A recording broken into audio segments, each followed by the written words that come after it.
I think looming is this idea of, oh my God, artificial intelligence. We might say it or we might not say it. However, definitely it's a big question mark. One thing. The second thing is we have been severely hit as a profession, right, by the layoffs. So individuals are struggling with really existential questions like, what do I really want to be doing next?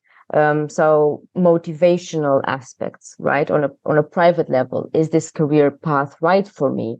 Should I keep wanting to be in employment or should I go solo?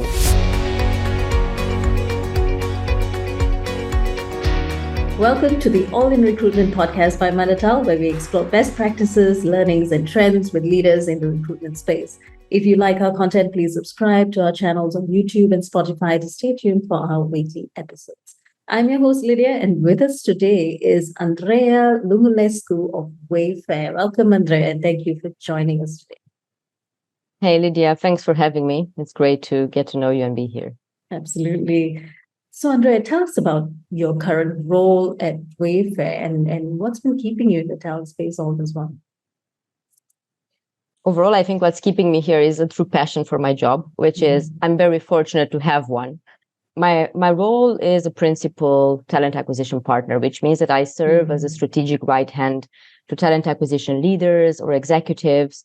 I do 360 recruitment as well, but primarily on the leadership side of things, so hiring for leadership roles across Europe.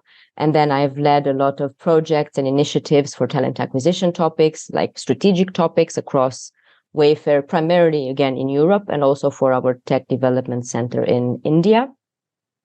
I've been engaged in community building, both internally in the company and externally. And then overall acting as a mentor. We call it a multiplier, right? So my role is a bit of a multiplier, helping the overall talent acquisition department in companies to evolve and upskill. I hope this gives a bit of an overview of what my role is.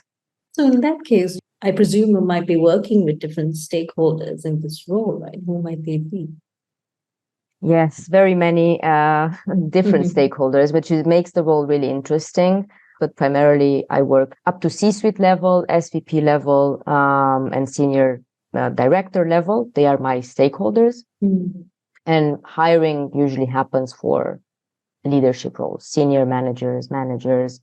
This is more current. In the past, I've been hiring for everything and anything in the technology space, right? From a junior engineer to senior head, you name it, engineering, product, data science, anything that covers technology, basically. I'm curious though, how is this role different from, let's say, a HR business? Or might it be an overlap, for instance? There is definitely an overlap. The role of a principal, in my experience, I've been doing it for quite a number of years by now. You have the operational aspect of it, which means that I actively recruit, right? So I hire people, I source, I do market insights, talent intelligence, anything that has to do with recruitment end to end. However, it adds a strategic layer on it, quite a one or multiple. I do work with my business stakeholders when it comes to succession planning. So I collaborate with them and advise them on strategic approaches to succession planning in their teams, which can be considered HRBPing a bit. Also, you work with your stakeholders on internal movements, on mapping skill sets internally in their teams and seeing if there can be mobility that we can look at. Again, it can be considered HRBPing, but again, it depends a bit on the organization as well. Other aspects of my job would go heavy in improvement, process development and deployment, and project management. So they are even outside of the HRBP topic. I think this is what makes the job so beautiful. It is extremely complex.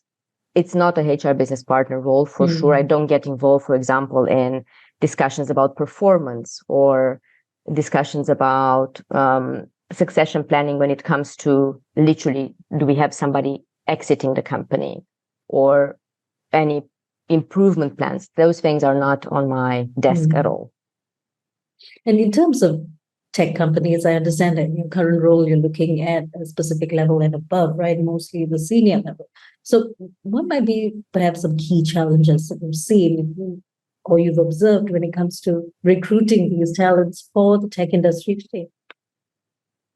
I mean, hiring for leadership definitely has its own sets of challenges, but I think if I was to look at it a bit more of a bird's eye view, even if you look at the data from 2023, I recently read a report, even with all the layoffs that we've seen over the last 1.5 years, the numbers were tremendously high, right? However, there is projected tech employment around 9.4 million in the upcoming years. And at the moment, I remember in the US, they were talking about around 280,000 open roles. And that's the US. I'm not talking about Europe. Now, if I look over the last couple of years, obviously we've faced this, we faced hiring freezes, we faced layoffs, we faced the economic downturn and so on and so forth. And I think what stood out for me the most is where we put the emphasis on. So digital transformation in general, and I'm not only talking about us as a tech company, we are tech. We put tech out into the world one way or another, but internally, the tech transformation, the fact that individuals have to be very innovative in how we do things inside to be very effective. We see emerging technologies. So when speaking to individuals, we have to assess not only their readiness for the job, but their readiness for expansion, for innovation. Mm-hmm. What will they bring to our organization to drive strategies which will evolve the company and will draw people with them? Then we see still educational and skill gaps, which lead to still difficulties in balancing diversity and inclusion in companies. And in my capacity, hiring more for leadership roles, that is really a challenge. There are just less people out there to begin with. So this has been tremendously difficult at times to find the right talent and to make sure that we have this gap in mind and that we try at various ways to fill the gap.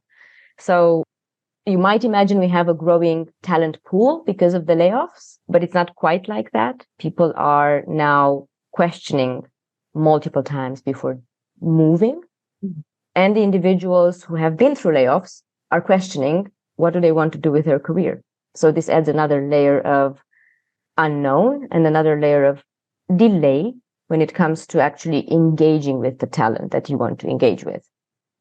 It's an interesting observation that you've made that despite a perceived availability of talent because of the layoffs, because of the freezes, etc., you still see a scarcity because they don't quite meet exactly what you need in order to fulfill the needs of a growing or transformational digital business. So in that sense, what might be some of the criteria you look out for when it comes to looking for talent, executive talent, senior talent? What is a mindset that is needed to be suitable for a transformational role? I think what I can definitely speak to is we had our pauses in Europe, right? Mm-hmm. However, we were fortunate enough to be able to build a tech development center from ground up in India. So I would probably speak more about my experience there because I was part of the project. Mm-hmm. I led the project for setting up the foundations, hiring foundations, and then at the same time I was hiring for their leadership roles over there, not the executives though. And things that I have observed, we were primarily paying attention to, obviously their experience is very relevant, right? Individuals that would come with relevant experience in terms of having done similar roles previously, that mattered a lot for us. We were setting up something completely new. So we needed to have somehow the faith or the trust that they will be able to utilize their previous knowledge and help us get things up and running quite fast. However, given the circumstances that we find ourselves globally, we care a lot about their strategic, their critical thinking and the way that they think about global strategies. So working in a global organization, we need to be very mindful of things such as cultural appropriation. How do individuals collaborate globally and how do they foster this culture of collaboration globally? How are they going to enable that skill set into their upcoming teams? How are they going to consider expansion globally and not be a silo based just out of India? So the cultural aspect of it, which you can argue is more on the soft skills, that was really important for us. Obviously, the strategic mindset when it comes to how are they going to grow the Bangalore site in correlation with the US headquarters and the tech development centers and Europe. How are they going to support the rest of the leadership globally and at the same time grow their organization? So again, critical thinking. And of course, the technical literacy, right? At points, they were the only people there without the engineers. So we needed to make sure that they are technically literate and still very much hands-on, which is not easy to find. I found that primarily in India, there is definitely a separation at some point between I become a leader, so I go on my leadership track, and I'm an individual contributor, so I grow on this track. In Europe, you find strong leaders with individual contributor traits. There, we struggled really to find people that embodied both. But I think these are the main ones that come to mind. I won't go into the nitty gritty of what we all know that we do when we hire for leadership. It's nice to see that there is this observation that you've made between the different nature that you find in different parts of the world, right? Different regions, as you're looking to scale one or bring one up from the ground up and keep them on track and even on par with the businesses on the other side. So on that note, I understand that you're also the founder of a talent acquisition community. And how's that coming along for you so far?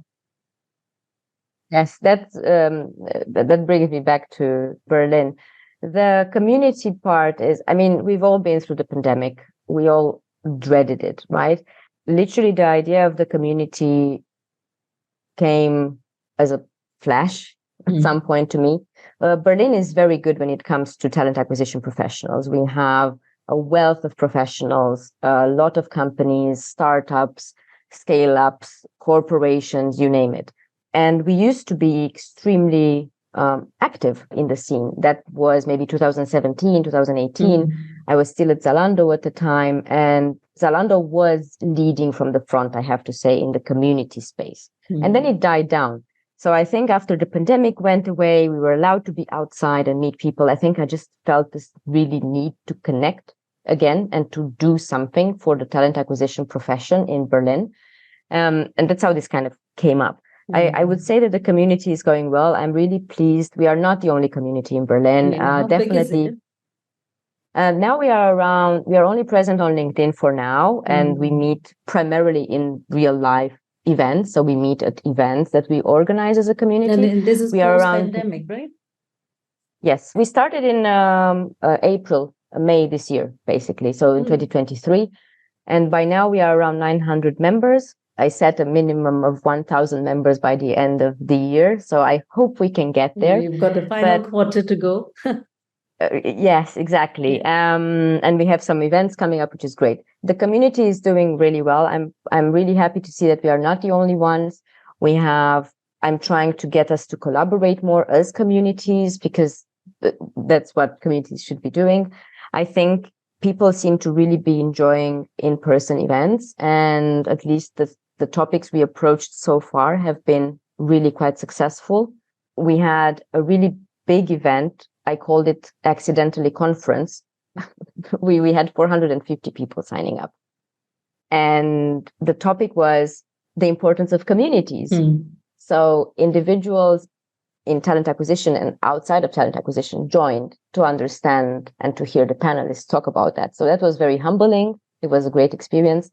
So yeah, thank you for asking. You can see it gets me all pumped up. Absolutely. I was going to talk about that, how passionate you look when you speak about that. It really shows. So as the founder of the community, it's a matter of fostering a sharing of knowledge, and it's a matter of fostering those relationships and nurturing them, take that forward in order to maybe give some sort of benefit back to the community, right? So what might be some of the immediate benefits seen so far of creating communities such as this?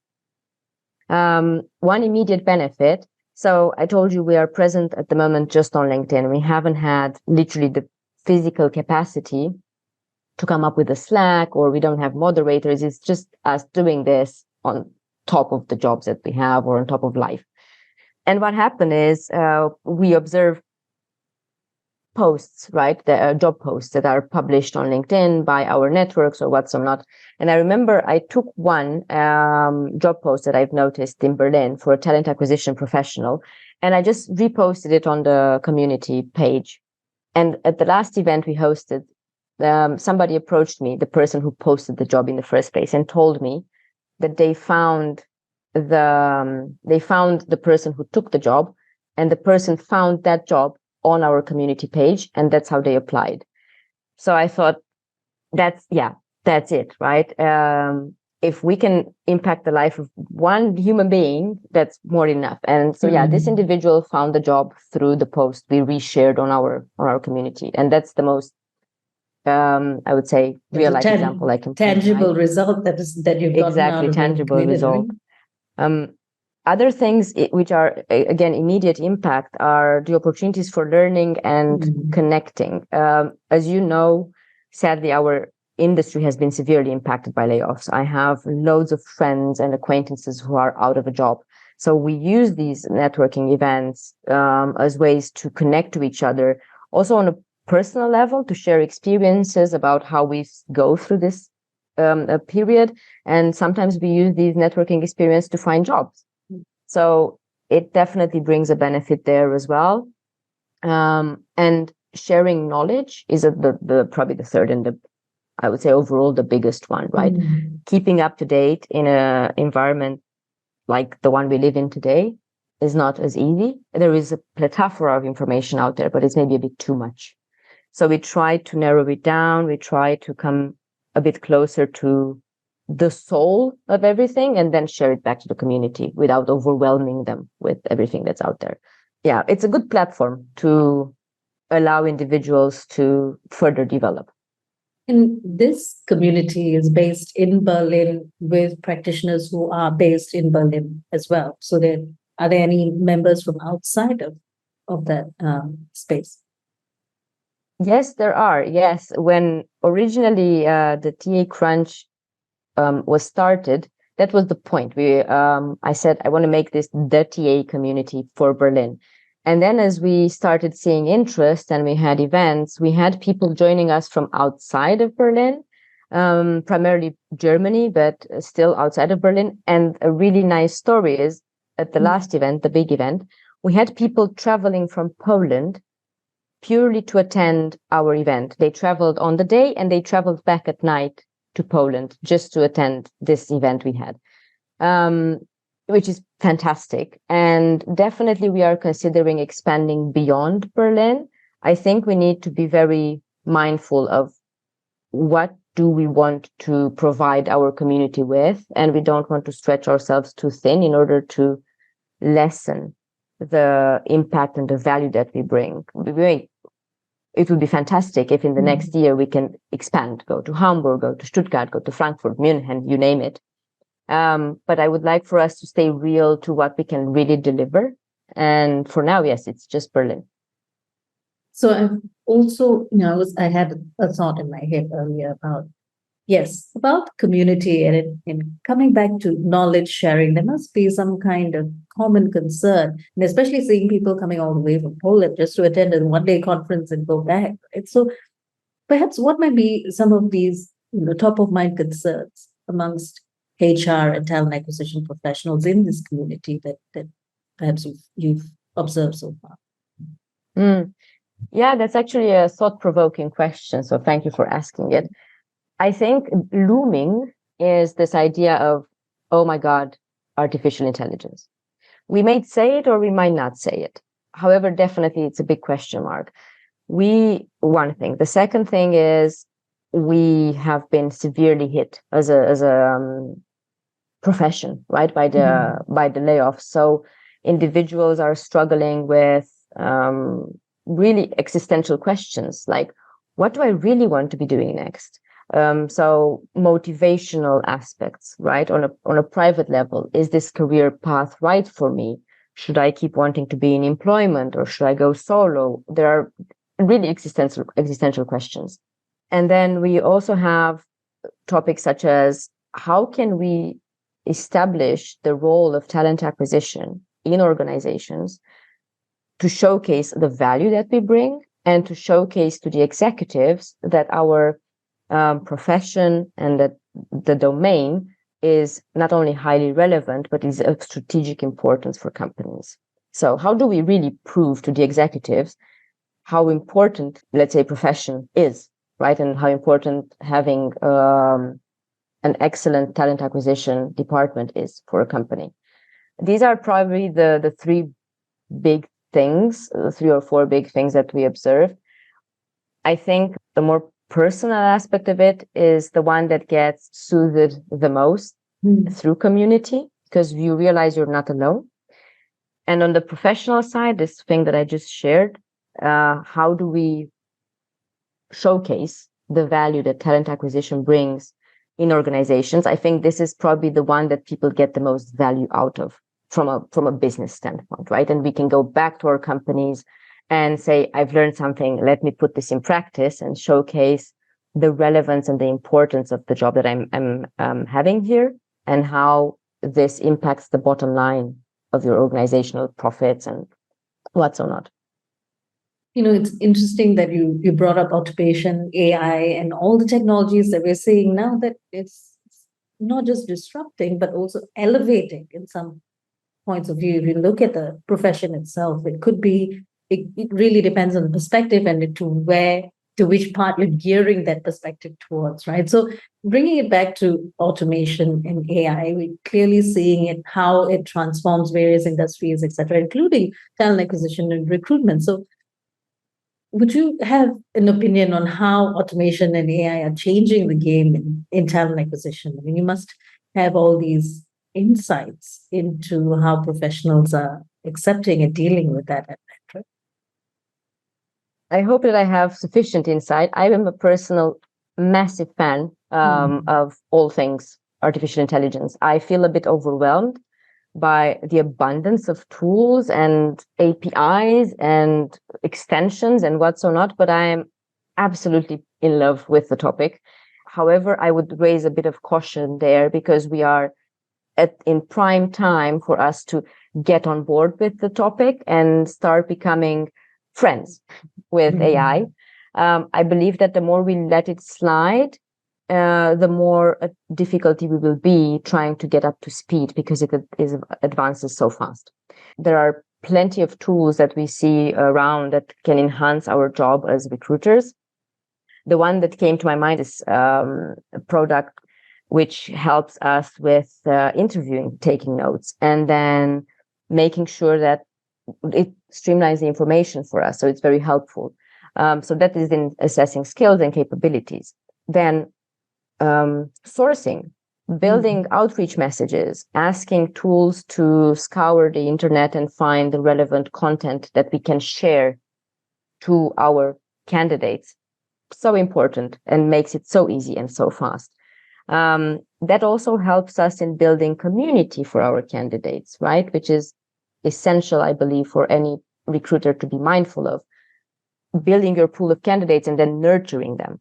So using artificial intelligence or even Gen AI only, you can build the topics and the way in which you can nurture your talents, right? Your pool of talent. Scheduling. Tons of tools out there helping us automate scheduling, which is extremely important and helps us speed up our processes. It optimizes jobs posting, screening of CVs. And one very important thing I want to draw attention upon, or maybe just raise a bit of awareness, it's something that we've done at Wayfair as an innovation project, using artificial intelligence to, let's say, understand the behavior of our candidates through our sourcing means. So how do they interact with our content, and how likely are we to get? So it's more of a predictive analytics, but we can only do that with tools from AI. So there are very few things which we can use as available tools, right? Like ChatGPT, to name one of them, but we only have a few use cases that we can use it for. However, there are things which we can start doing initially manually, and then in our case, we can draw from the experience of our data science and machine learning engineers and the engines they've built for our customers, so like the end customer, and we can potentially glue and or connect to those products for the benefit of talent acquisition. I think companies who have this capability, machine learning, data science, artificial intelligence inside, they can draw onto that. At least this is what we are attempting to do. That's an interesting one. I like that there's a push towards using AI and looking at the behavior of prospective candidates, even those before they become a candidate, right? What is the actual climate going on there in terms of branding, in terms of the reaction or reception towards the brand? I think that's really interesting to explore later on, maybe. In your opinion, dealing with the communities, looking into the various types of professionals you have, how can smaller companies or even startups with limited resources, how can they leverage automation and even AI to compete for top talent in, against larger tech giants? Some of the things I would consider is, and I would raise a bit of a word of caution here. So I have friends or acquaintances working in small organizations, and maybe the compliance is not as strong as it is in our case in a larger organization. However, we have to be really cautious because being in Europe and under GDPR rules, we need to ensure that we do not put our companies at risk. Yeah. So the first thing that we need to do is whatever we are using, there is so much availability of free tooling that we can just literally try everything out, literally everything that is available. Should we do it with the company's details?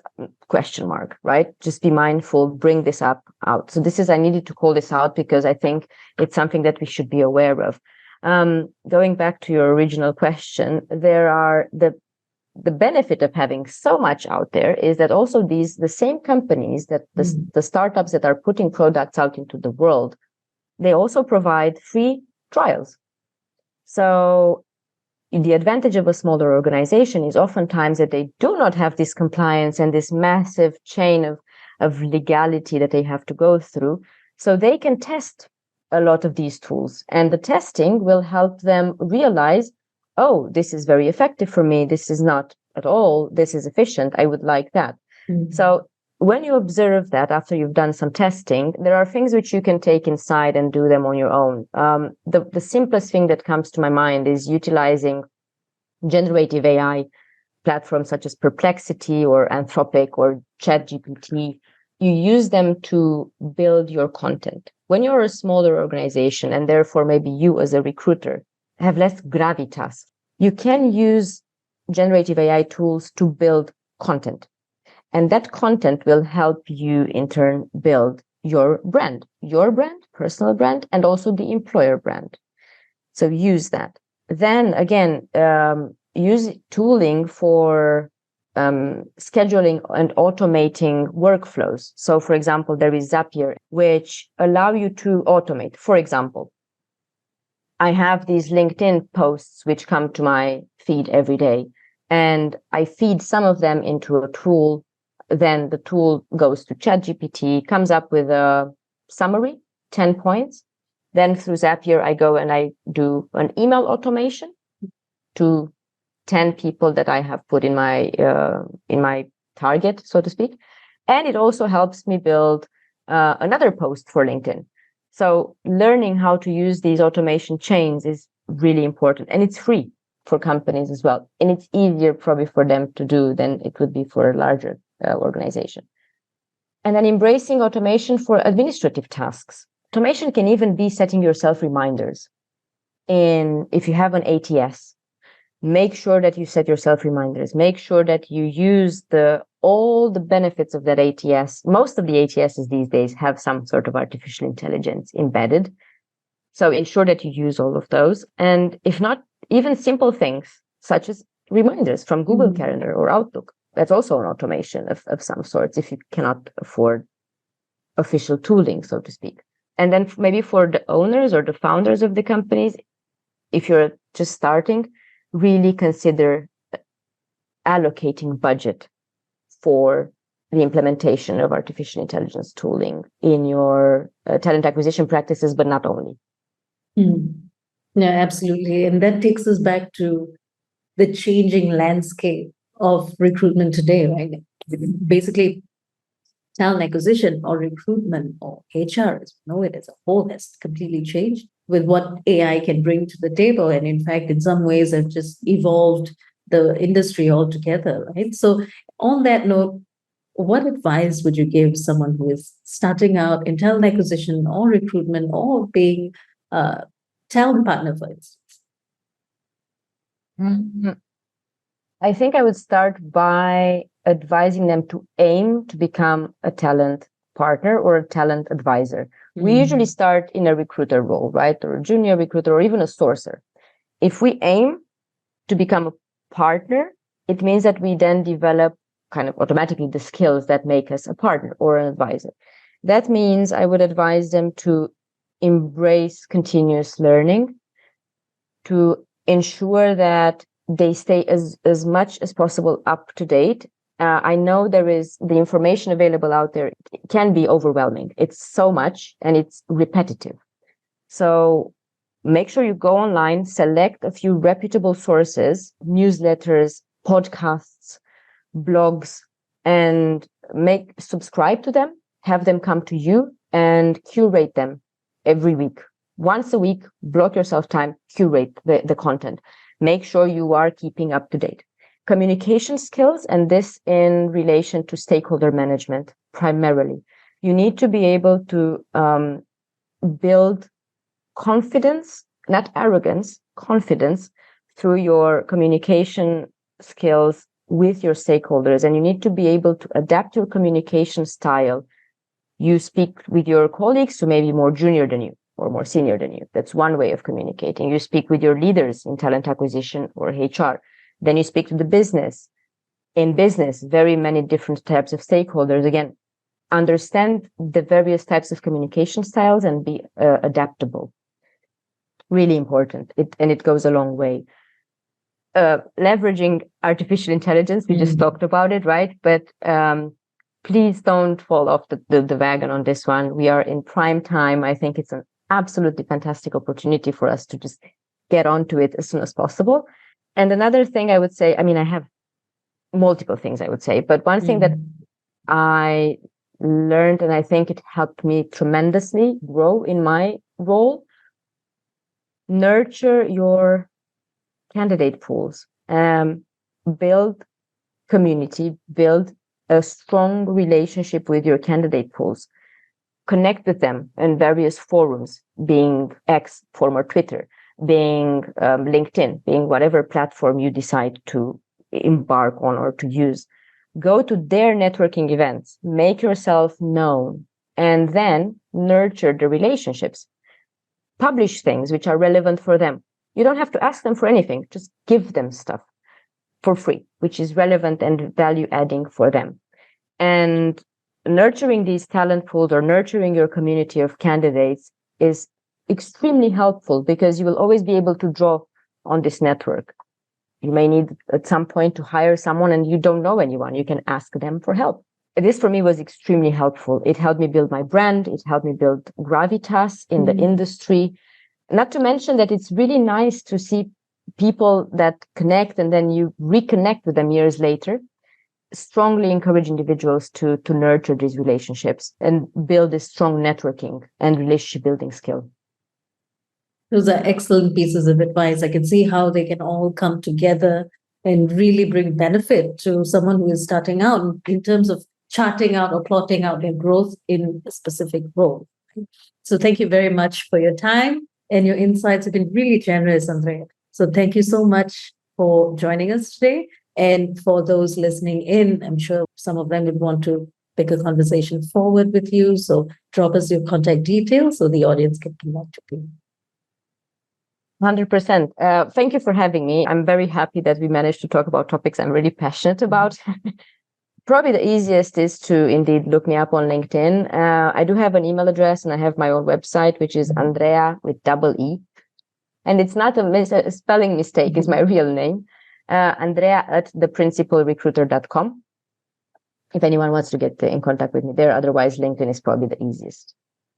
Absolutely. Thank you again, Andreea, for your insights and your generous sharing of this knowledge. And we have been in conversation with Andreea Lugulescu of Wayfair. Thank you for joining us, and remember to subscribe for more weekly episodes of All in Recruitment.